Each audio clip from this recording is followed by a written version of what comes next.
Breaking news చూస్తున్నాం. Jubilee hills లో BRS కు బిగ్ షాక్ తగిలింది. బీఆర్ఎస్ అభ్యర్థి మాగంటి సునీతపై కేసు నమోదైంది. కేసు నమోదు చేసింది బోరబండ పోలీసులు.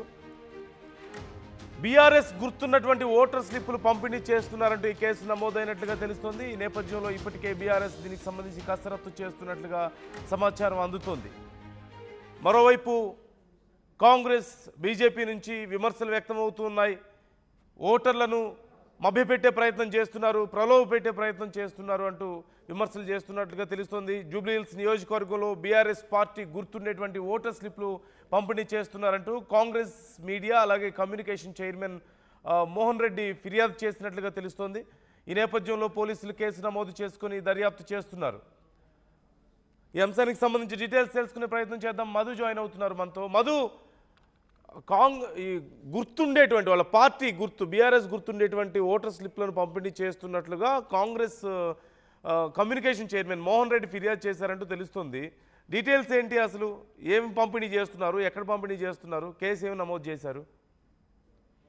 ఎగ్జాక్ట్లీ గతంలోనే ఆల్రెడీ మగంటి సునీత పైన ఆమె కూతురు పైన కేసు నమోదైంది. ఎన్నికల నియమావళికి సంబంధించినటువంటిది ప్రొసీజర్ ఫాలో కాలేదు, వైలేట్ చేశారు అనేటువంటిది గతంలోనే వాళ్ళపైన కేసు నమోదైంది.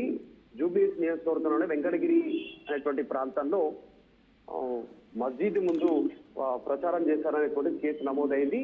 రీసెంట్ గా మళ్ళీ ఇంకొక కేసు వాళ్ళ కూతురు పైన నమోదైంది. ఇది 3వ కేసు వాళ్ళ కుటుంబం పైన.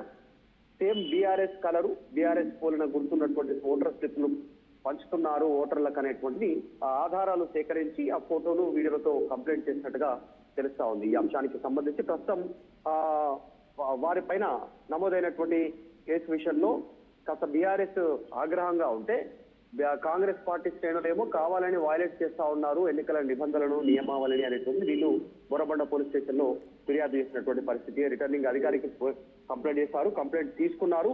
దీనిపైన ప్రస్తుతం ఎట్లాంటి చర్యలు ఉంటాయి అనేటువంటిది చూడాలి. ఇప్పటికే పలు కేసులు, ఇది 3వ కేసుగా బీఆర్ఎస్ పార్టీ శ్రేణులు చెప్తా ఉన్నారు ఈ అంశానికి సంబంధించి. సో ఎట్లా రియాక్ట్ అవుతుందో బీఆర్ఎస్ చూడాలి దీనిపైన.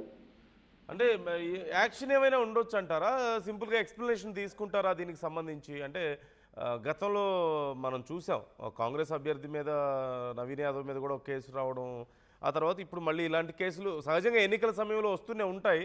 బట్ సివియర్ యాక్షన్ ఉండడం అవకాశం ఉందా, లేకపోతే జస్ట్ ఎక్స్ప్లెనేషన్తో సరిపెట్టే అవకాశం ఉందంటారా? ఈసీ ఎట్లా రియాక్ట్ అవుతుందో చూడాలి నందు. సాధారణంగా ఇట్లాంటి కంప్లైంట్స్ ఎక్కువగానే ఉంటాయి ఎన్నికల సందర్భంగా. ఒక పార్టీ అభ్యర్థి పైన మరొక పార్టీ ఏదో ఒక రూపంలో ఆరోపణలు, కంప్లైంట్స్ చేస్తూనే ఉంటారు. ఈసీకి వివిధ రూపాన కంప్లైంట్ చేస్తారు. నిజంగా ఎన్నికల గుర్తులు బీఆర్ఎస్ సంబంధించినటువంటి పార్టీ గుర్తున్నటువంటి ఓటర్ స్లిప్లు ఉన్నాయా, అది దానికి ఎట్లా అనుబంధంగా ఉంది అనేటువంటిది ఈసీ నిర్ణయించేటువంటి అవకాశం ఉంది. కంప్లైంట్ తీసుకున్న తర్వాత కంప్లైంట్ ఎవరైనా ఇచ్చు దాని మీద ఎంక్వైరీ చేస్తారు. నిజానిజాలు తెలుసుకున్న తర్వాత ఈసీ తదుపరి చర్యలకు వెళ్లే అవకాశం ఉంది. నిజంగా సివియర్ గా ఉంటుందా అనేటువంటిది ఎన్నికల సంఘం నిర్ణయించేటువంటి అవకాశం ఉంటుంది. లేదంటే కేసు నమోదు వరకే ఉంటుందా, నిజంగా ఉల్లంఘనలకు సంబంధించి ఏమైనా హెచ్చరిక జారీ చేసే అవకాశం ఉందా అనేటువంటిది ప్రస్తుతం ఈసీ పరిధిలో ఉన్నటువంటి అంశం కాబట్టి ఈసీ దీనిపైన ఒక క్లారిటీ ఇచ్చే అవకాశం ఉంది. అంటే ప్రచారానికి సంబంధించి అప్డేట్స్ ఎలా ఉన్నాయి మధు?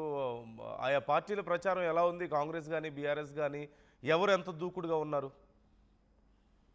ఈ రోజు నుంచి ప్రచారం కాస్త స్పీడ్ గా కొంచెం ముందుకు తీసుకెళ్ళడానికి అన్ని పార్టీలు ప్రయత్నం చేస్తా ఉన్నాయి. డైరెక్ట్ గా అన్ని పార్టీలకు సంబంధించినటువంటి నాయకులను, కీలక నాయకులని రంగంలోకి దింపుతా ఉన్నాయి. ఈ రోజు వర్కింగ్ ప్రెసిడెంట్ కేటీఆర్ కి సంబంధించిన రోడ్ షో ఉంది.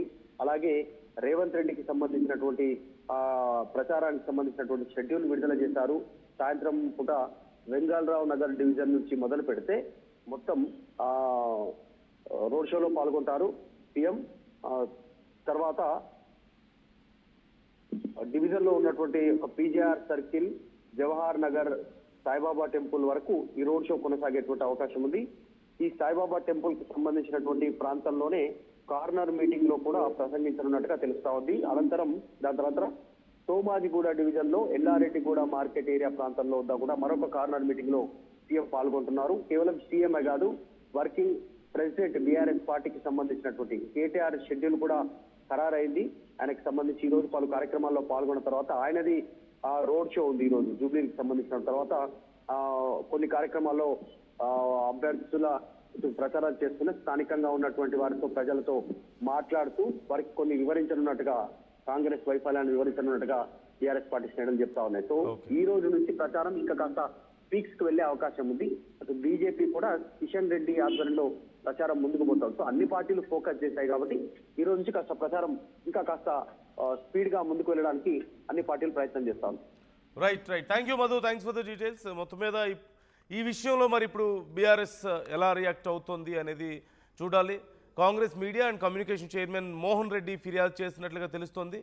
బీఆర్ఎస్ ఓటర్ స్లిప్లు పంచుతోంది, బీఆర్ఎస్ సింబల్ ఉన్నటువంటి ఓటర్ స్లిప్లను అక్కడ పంచుతోంది అంటూ కాంగ్రెస్ కంప్లైంట్ చేసింది. దీనికి సంబంధించి మరి ఈసీ ఎలాంటి యాక్షన్ తీసుకోబోతుంది అనేది కొంత ఇంట్రెస్టింగ్గా మారింది. కాకపోతే ఇలాంటి కేసులు అనేది సహజంగా మనం చూస్తూనే ఉంటాం.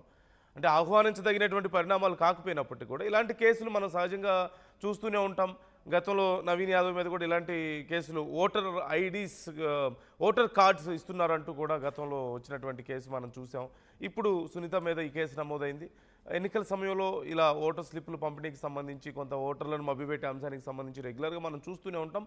కానీ ఈసీ చాలా సివియారిటీ ఉంటే తప్ప సీరియస్గా రియాక్ట్ అయ్యేటువంటి పరిస్థితులు ఉండవు. ఇలాంటి విషయాల్లో ఎక్స్ప్లెనేషన్ తీసుకుంటారు, లేదంటే వార్నింగ్ ఇచ్చేస్తారు. అంతకుమించి పెద్దగా రియాక్ట్ అయ్యేటువంటి అవకాశాలు అనేవి చాలా తక్కువగా ఉంటాయి. మరి ఇప్పుడు ఏం జరగబోతుంది అనేది వేచి చూడాలి. మీ అభిప్రాయాలను కామెంట్ చేసే ప్రయత్నం చేయండి ఈ అంశానికి సంబంధించి.